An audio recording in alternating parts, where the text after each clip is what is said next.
Magandang gabi po at magandang gabi sa ating pong mga minamahal na panauhin. The most interesting pageant content is back.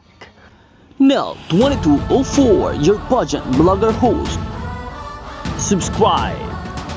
Magandang araw Pilipinas. Another strong contender mula Quezon City ang talaga namang inaabangan ng Miss Universe Philippines ngayong taon.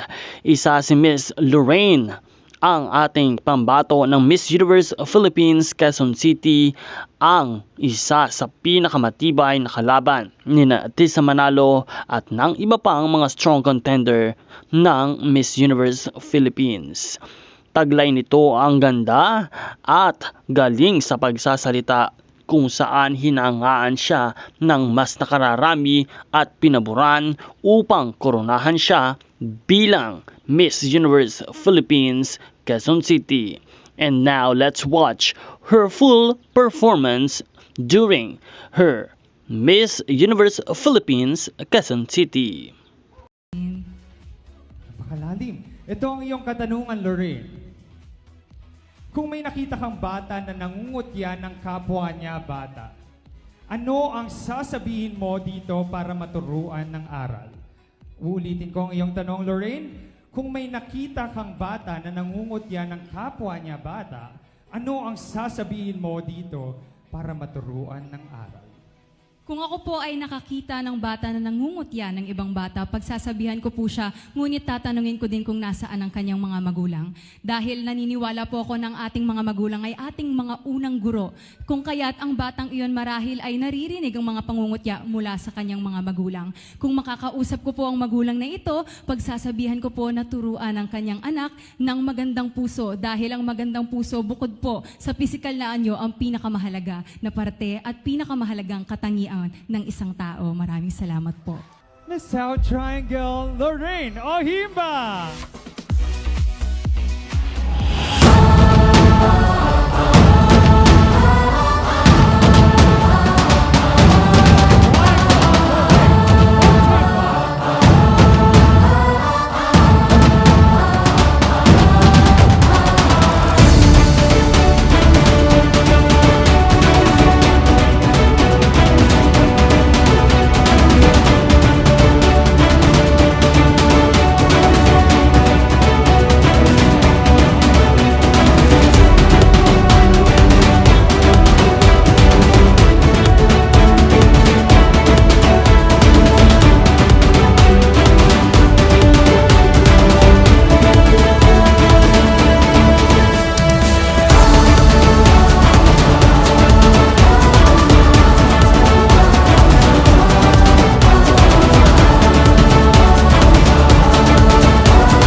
Kadalasan, isa kami sa mga tao sa isang lugar na hindi pinapansin at nirespeto.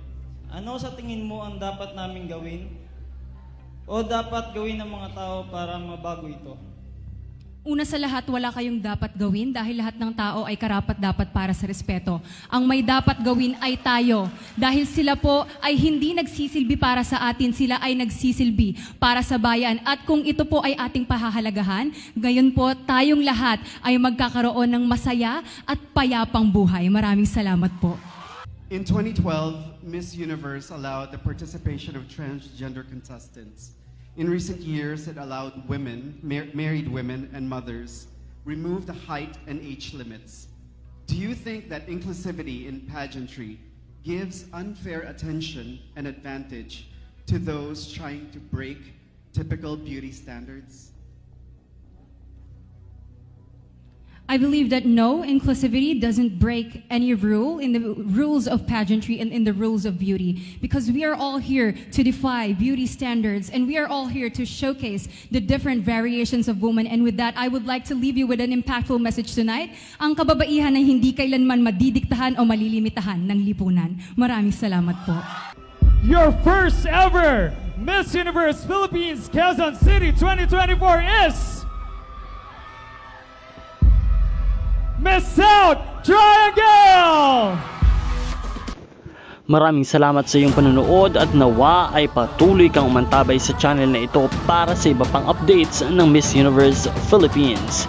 Marami na nga nagsisilabasang malalakas na kandidata upang maging panlaban sa Miss Universe. Kaya naman panatilihin ang iyong pag-untabay at ang iyong pag-subscribe.